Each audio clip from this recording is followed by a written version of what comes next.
السلام علیکم۔ 10ویں جماعت کی تاریخ اور سیاسیات آن لائن کلاس میں آپ سبھی کا استقبال ہے۔ میں ذاکر حسین انصاری آپ سبھی سے مخاطب ہوں۔ آج ہم پڑھنے والے ہیں پہلا سبق تاریخ نویسی مغربی روایت، جس میں اہم نکات ہے تاریخ نویسی کی روایت، جدید تاریخ نویسی، یورپ میں سائنسی نقطہ نظر کا ارتقاء اور تاریخ نویسی اہم مفکرین۔ گزشتہ زمانے میں وقوع پذیر ہونے والے واقعات کو بالترتیب مربوط کر کے اس کی تفہیم کے مقصد کے تحت تاریخ کی تحقیق، تاریخ نویسی اور تاریخ کا مطالعہ کیا جاتا ہے۔ یہ مسلسل جاری رہنے والا عمل ہے۔ سائنسی علوم میں حاصل شدہ معلومات کی صداقت کی جانچ کے لیے تجرباتی طریقوں اور راست مشاہدے پر انحصار کیا جاتا ہے۔ اس طریقہ کار کے ذریعے مختلف واقعات سے متعلق تمام ادوار کے عمومی اصول کو پیش کرنا اور انہیں بار بار ثابت کرنا ممکن ہوتا ہے۔ تاریخ کی تحقیق میں تجرباتی طریقہ اور راست مشاہدے پر انحصار کرنا ممکن نہیں، کیونکہ تاریخ میں واقعات وقوع پذیر ہو چکے ہوتے ہیں اور اس وقت ان کے مشاہدے کے لیے ہم اس جگہ موجود نہیں تھے، نیز ان واقعات کو دہرایا بھی نہیں جا سکتا۔ اسی طرح تمام ادوار کے عمومی اصولوں کو پیش کرنا اور انہیں ثابت کرنا ممکن نہیں۔ تاریخی دستاویز لکھنے کے لیے جس زبان اور رسم الخط کا استعمال کیا گیا ہو، سب سے پہلے اس کے مطالعے اور تفہیم کے لیے اس زبان اور رسم الخط کو جاننے والے ماہرین کی ضرورت ہوتی ہے۔ اس کے بعد خوش نویس یا کتابت، مصنف کا انداز بیاں، استعمال شدہ کاغذ کی قسم اور اس کی تیاری کا زمانہ، حکم نامے کی مہر جیسے مختلف اشیاء کے ماہرین کی مدد سے ہی طے کیا جا سکتا ہے کہ متعلقہ دستاویز اصلی ہے یا نہیں۔ اس کے بعد تاریخ کے ماہرین تقابلی جائزے کے ذریعے تاریخی دستاویز میں درج معلومات کی صداقت کی جانچ کر سکتے ہیں۔ تاریخ کی تحقیق میں مختلف شعبہ علوم اور ادارے معاون ہوتے ہیں، مثلا آثاریات، کتبات، محافظ خانے، مخطوطات کا مطالعہ، رسم الخط کا مطالعہ، حرف شناسی، لسانیات، سکہ شناسی، علم شجرہ خوانی وغیرہ۔ اب ہم تاریخ نویسی کی روایت کے متعلق معلومات حاصل کریں گے۔ ہم یہ جان چکے ہیں کہ دستیاب ثبوتوں کے تجزیاتی تحقیق کر کے ماضی میں وقوع پذیر واقعات کو تاریخ میں کس طرح پیش کیا جاتا ہے۔ پیشکش کے اس طریقہ تحریر کو تاریخ نویسی کہتے ہیں۔ اسی طرح تاریخ کو تحقیقی طور پر پیش کرنے والے محقق کو مورخ یا تاریخ نویس کہتے ہیں۔ تاریخ بیان کرتے وقت ماضی میں وقوع پذیر ہر واقعے کا اندراج کرنا اور اس کی معلومات فراہم کرنا مورخ کے لیے ممکن نہیں۔ تاریخ پیش کرتے وقت مورخ زمانہ ماضی کے کن واقعات کا انتخاب کرتا ہے، یہ اس بات پر منحصر ہے کہ اسے قارئین تک کیا پہنچانا ہے۔ منتخب شدہ واقعات اور ان کی پیشکش کے دوران اختیار کیے گئے نظریاتی زاویہ نگاہ پر مورخ کے طرز تحریر کا تعین ہوتا ہے۔ دنیا بھر کی قدیم تہذیبوں میں اس قسم کی تاریخ نویسی کی روایت موجود نہیں تھی۔ البتہ یہ بھی نہیں کہا جا سکتا ہے کہ ان لوگوں کو ماضی کی معلومات یا اس کے بارے میں تجسس نہیں تھا۔ بزرگوں کے ذریعے سے سنے گئے آبا و اجداد کی زندگیوں اور ان کی بہادری کے کارناموں کو اگلی نسل تک پہنچانے کی ضرورت اس وقت بھی محسوس کی جاتی تھی۔ غاروں میں کندہ تصاویر کے ذریعے مذہب کی حفاظت، قصہ گوئی، گیت، پواڑے گانے کی روایت دنیا بھر کی تہذیبوں میں انتہائی قدیم زمانے سے رائج تھی۔ جدید تاریخ نویسی میں ان روایت کا استعمال وسائل کی حیثیت سے کیا جاتا ہے۔ درج بالا تصویر میں ہاتھوں میں ڈھال اور نیزے سے لیس فوجیوں کی منظم صف اور ان کی قیادت کرنے والا سپہ سالار نظر آ رہا ہے۔ فی الحال یہ کہا جا سکتا ہے کہ تاریخی واقعات کو تحریری طور پر درج کرنے کی روایت میسوپوٹامیہ کی سومیر تہذیب سے شروع ہوئی۔ سومیر حکومت کے بادشاہوں اور ان کے درمیان ہونے والی جنگوں کی کہانیوں کا تذکرہ اس زمانے کے کتبوں میں محفوظ ہے، جس میں سب سے قدیم کتبہ 4500 برس پرانا ہے۔ اس میں سومیر کی دو ریاستوں کے درمیان ہونے والی جنگ کا اندراج ہے۔ یہ کتبہ فی الوقت فرانس کے عالمی شہرت یافتہ عجائب گھر لور میں رکھا گیا ہے۔ اب ہم معلومات حاصل کریں گے جدید تاریخ نویسی کی۔ جدید تاریخ نویسی کے طریقوں کی 4 اہم خصوصیات ہیں۔ یہ سائنسی طریقہ ہے جس کی ابتدا مناسب سوالوں کے پیشکش سے ہوتی ہے۔ نمبر 2، یہ سوالات انسان مرکوز ہوتے ہیں، یعنی یہ سوالات زمانہ ماضی میں مختلف انسانی سماجوں کے افراد کے ذریعے مخصوص عرصوں میں انجام دی گئی سرگرمیوں سے متعلق ہوتے ہیں۔ تاریخ میں ان سرگرمیوں کا تعلق دیو مالائی کہانیوں سے جوڑنے کی کوشش نہیں کی جاتی۔ نمبر 3، ان سوالات کے جواب کی بنیاد قابل اعتماد تاریخی ثبوت ہوتے ہیں، جس کی وجہ سے تاریخ کی پیشکش منطقی ہوتی ہے۔ نمبر 4، ماضی میں کی گئی انسانی سرگرمیوں کے ذریعے انسانی ارتقاء کا جائزہ تاریخ میں لیا جا سکتا ہے۔ مانا جاتا ہے کہ درج بالا خصوصیات سے پر جدید تاریخ نویسی کی روایت کے بیج قدیم یونانی تاریخ نویسی میں پائے جاتے ہیں۔ لفظ ہسٹری بھی یونانی ہے۔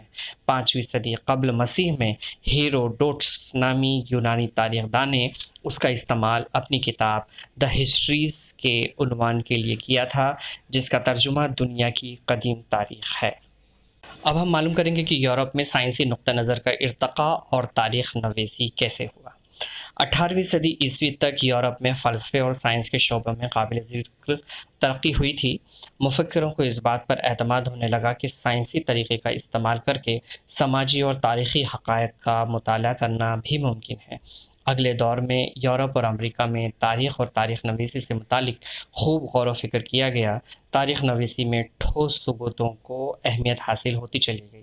18ویں صدی سے قبل یورپ کی یونیورسٹیوں میں ہر جگہ خدا سے متعلق مباحثے اور فلسفے جیسے مضامین کو ہی زیادہ اہمیت دی گئی تھی، لیکن رفتہ رفتہ یہ تصویر بدلنے لگی۔ سن 1737 میں جرمنی میں کاٹنگین یونیورسٹی قائم کی گئی۔ اس یونیورسٹی میں پہلی مرتبہ مضمون تاریخ کو آزادانہ درجہ دیا گیا۔ اس کے بعد جرمنی کی دیگر یونیورسٹیاں بھی تاریخی مطالعے کا مرکز بن گئیں۔ علم تاریخ نویسی کے ارتقاء میں کئی مفکرین کا اہم کردار رہا ہے، جن میں سے ہم چند مفکرین کے متعلق معلومات حاصل کریں گے۔ سب سے پہلے ہے رینے ڈیکارٹ، جو سن 1596 عیسوی میں پیدا ہوئے، 1650 عیسوی میں انتقال ہوا۔ یہ خیال پرزور طریقے سے پیش کیا جاتا ہے کہ تاریخ نویسی میں استعمال ہونے والے تاریخی وسائل، خصوصاً دستاویزات کی تصدیق نہایت ضروری ہے۔ ان مفکرین میں رینے ڈیکارٹ نامی فرانسیسی فلسفی پیش تھے۔ ان کی تصنیف کردہ ڈسکورس آن دی میتھڈ نام کی کتاب کا ایک اصول سائنسی تحقیق کے نظریے سے کافی اہم مانا جاتا ہے کہ جب تک بلا شبہ و شک و شبہ کسی واقعیت کی سچائی قابل اعتماد نہیں ہوتی، اسے ہرگز قبول نہیں کرنا چاہیے۔ یہ ہیں والٹیئر، جو 1694 عیسوی میں پیدا ہوئے، 1778 میں انتقال ہوا۔ والٹیئر کا اصلی نام فرانسوا ماری اوروائے تھا۔ اس فرانسیسی فلسفی نے تاریخ نویسی کے لیے نہ صرف ٹھوس حقائق اور واقعات کی ترتیب پر توجہ دی، بلکہ یہ خیال بھی پیش کیا کہ اس زمانے کی سماجی روایت، تجارت، معاشی نظام، زراعت وغیرہ امور کا خیال رکھنا ضروری ہے۔ اس وجہ سے یہ بات سامنے آئی کہ تاریخ مرتب کرتے وقت انسانی زندگی کے تمام پہلوؤں کا احاطہ کرنا ضروری ہے۔ اس اعتبار سے والٹیئر کو جدید تاریخ نویسی کا بانی کہا جاتا ہے۔ یہ ہیں جارج ولیم فریڈرک ہیگل، جو سن 1770 عیسوی میں پیدا ہوئے اور سن 1831 میں انتقال ہوا۔ اس جرمنی فلسفی نے اس بات پر زور دیا کہ تاریخ کو منطقی طریقے سے پیش کیا جائے۔ تاریخ میں واقعات کی ترتیب ارتقاء کے مراحل ظاہر کرتی ہے۔ اس نے دعویٰ کیا کہ مورخ کو وقتاً فوقتاً حاصل ہونے والے ثبوتوں کے اعتبار سے تاریخ کی پیشکش کا بدلتے رہنا فطری امر ہے۔ اس کی وضاحت کی وجہ سے کئی فلسفیوں کو اس بات کا یقین ہوا کہ اگرچہ تاریخ کا طریقہ تحقیق سائنس کے طریقوں سے مختلف ہے، لیکن ان سے کمتر نہیں۔ انسائکلوپیڈیا آف فلاسفیکل سائنسز نامی کتاب میں اس کے لیکچرز اور مضامین موجود ہیں۔ ہیگل کی تصنیف ریزن ان ہسٹری کافی مشہور ہے۔ یہ جان لیں کہ ہیگل کے مطابق کسی واقعے کا مطلب اخذ کرنے کے لیے اس کی درجہ بندی دو مخالف قسموں میں کی جاتی ہے۔ اس کے بغیر انسانی دماغ کو اس واقعے کا ادراک نہیں ہوتا۔ مثلاً سچ، جھوٹ، اچھا، برا، اس طریقے کو جدلیت کہا جاتا ہے۔ اس طریقے میں پہلے ایک اصول پیش کیا جاتا ہے، اس کے بعد اس اصول کو قطع کرنے والا مخالف اصول پیش کیا جاتا ہے۔ ان دونوں کے منطقی برتاؤ کے بعد ان دونوں کے خلاصے پر مشتمل اصول کی ارتباطی پیشکش کی جاتی ہے۔ یہ ہیں لیو پالڈوان رانکے، جو 1795 عیسوی میں پیدا ہوئے اور 1886 میں انتقال ہوا۔ 19ویں صدی میں طریقہ تاریخ نویسی پر خصوصی طور پر برلن یونیورسٹی کے لیو پالڈوان رانکے کے خیالات کا اثر تھا۔ انہوں نے تاریخی تحقیق کے تشخیصی طریقے کے بارے میں بتایا۔ انہوں نے اس بات پر زور دیا کہ اصلی دستاویزات کے ذریعے حاصل شدہ معلومات انتہائی اہم ہوتی ہے اور تاریخی واقعات سے متعلق تمام اقسام کے کاغذات اور دستاویزات کی کڑی جانچ ہونی چاہیے۔ انہیں اس بات کا یقین تھا کہ اسی طریقے سے تاریخ کی صداقت تک رسائی ہو سکتی ہے۔ انہوں نے تاریخ نویسی میں خیالی واقعات پر تنقید کی اور عالمی تاریخ کی ترتیب پر زور دیا۔ The theory and practice of history اور the secret of world history کتابوں میں ان کے مختلف مضامین یکجا ہیں۔ یہ ہیں کارل مارکس، جو سن 1818 عیسوی میں پیدا ہوئے اور سن 1883 میں انتقال ہوا۔ 19ویں صدی کے نصف آخر میں کارل مارکس کے پیش کردہ اصولوں کی وجہ سے تاریخ کے زاویہ نظر میں اہم تبدیلیاں لانے والا فکری نظام وجود میں آیا۔ اس نے خیال پیش کیا کہ تاریخ غیر مرئی تصورات پر نہیں بلکہ زندہ انسانوں کے تذکرے پر مبنی ہوتی ہے۔ انسانوں کے آپسی تعلقات ان کی بنیادی ضرورتیں پوری کرنے کے لیے میسر ذرائع، پیداوار کی نوعیت اور ملکیت پر مبنی ہوتے ہیں۔ سماج کے مختلف طبقات کو یہ وسائل یکساں طور پر میسر نہیں ہوتے، جس کی وجہ سے سماج میں طبقات پر مبنی غیر مساوی تقسیم کی وجہ سے طبقاتی کشمکش پیدا ہوتی ہے۔ انسانی تاریخ اسی طبقاتی عدم مساوات کی تاریخ ہے۔ جن طبقات کے پاس ذرائع پیداوار ہوتے ہیں وہ دیگر طبقوں کا معاشی استحصال کرتے ہیں۔ کارل مارکس کی تصنیف داس کیپٹل دنیا بھر میں مشہور ہے۔ ہم معلومات حاصل کریں گے اینلز نظام کی۔ 20ویں صدی کے ابتدا میں فرانس میں اینلز تاریخ نویسی کا نظام وجود میں آیا۔ اس نظام کی وجہ سے تاریخ نویسی کو ایک الگ سمت ملی۔ تاریخ کے مطالعے کو صرف سیاسی اتھل پتھل، بادشاہوں، عظیم رہنماؤں اور ان کے سیاست، سفارت اور جنگوں پر مرکوز نہ کرتے ہوئے اس دور کے موسم، مقامی لوگ، زراعت، تجارت، ٹیکنالوجی، نقل و حمل، مواصلاتی وسائل، سماجی درجہ بندی اور اکثریت کا رجحان جیسے موضوعات کا مطالعہ بھی اہم سمجھا جانے لگا۔ اینلز نظام کی ابتدا اور ارتقاء کا صحرا فرانسیسی مورخوں کے سر بندھتا ہے۔ نسائی تاریخ نویسی۔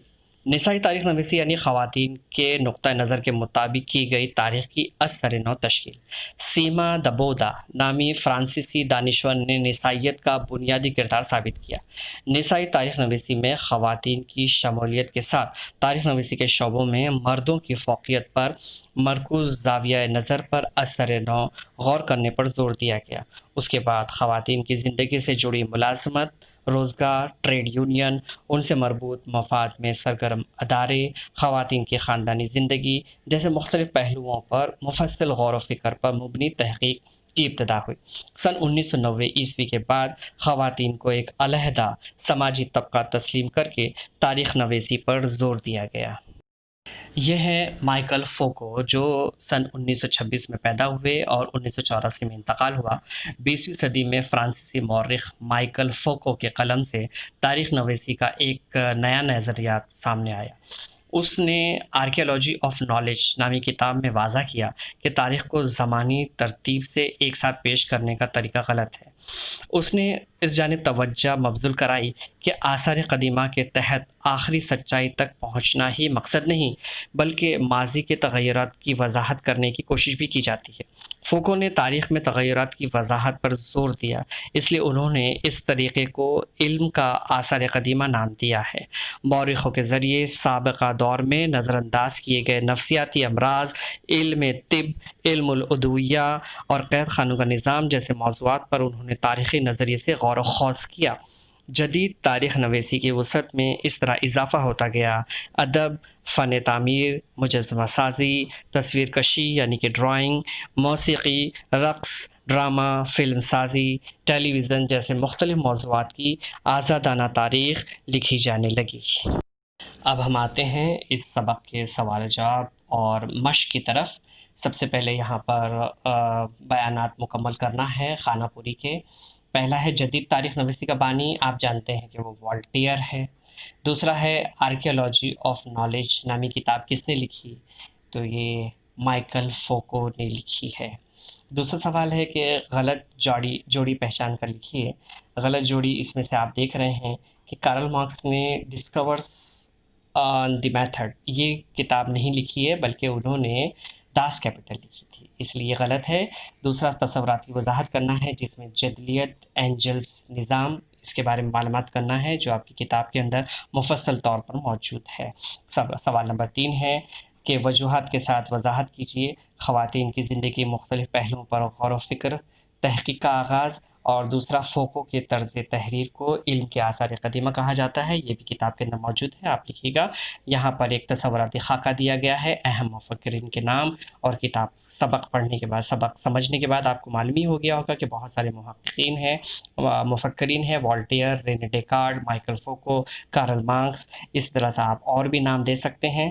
سوال نمبر 5 ہے کہ درجل سوالوں کے مفصل جواب لکھیے، جس میں کارل مارکس کا نظریہ، جدید تاریخ نویسی، نسائی تاریخ نویسی اور لیوپالڈ وان رانکے کا تاریخ سے متعلق نظریہ بیان کرنا ہے، جسے آپ اپنی کتاب میں سے دیکھ کر اس کے سوالوں کے جواب لکھ سکتے ہیں۔ آخر میں ایک سرگرمی دی گئی ہے جس کے اندر اپنے پسندیدہ عنوان پر تفصیلی معلومات حاصل کر کے لکھنا ہے، جیسے قلم کی تاریخ، فن طباعت کی تاریخ اور کمپیوٹر کی تاریخ۔ یہ تمام چیزیں آپ کو آن لائن گوگل پہ سرچ کرنے پر مل جائے گی، آپ اسے سرچ کیجیے اور لکھیے جوابات۔ یہاں پر یہ سبق ختم ہوا۔ اپنا بہت بہت شکریہ، اپنا خیال رکھیے اور سوال و جواب کرتے رہیے، پڑھائی کرتے رہیے، فکر کرتے رہیے۔ شکریہ۔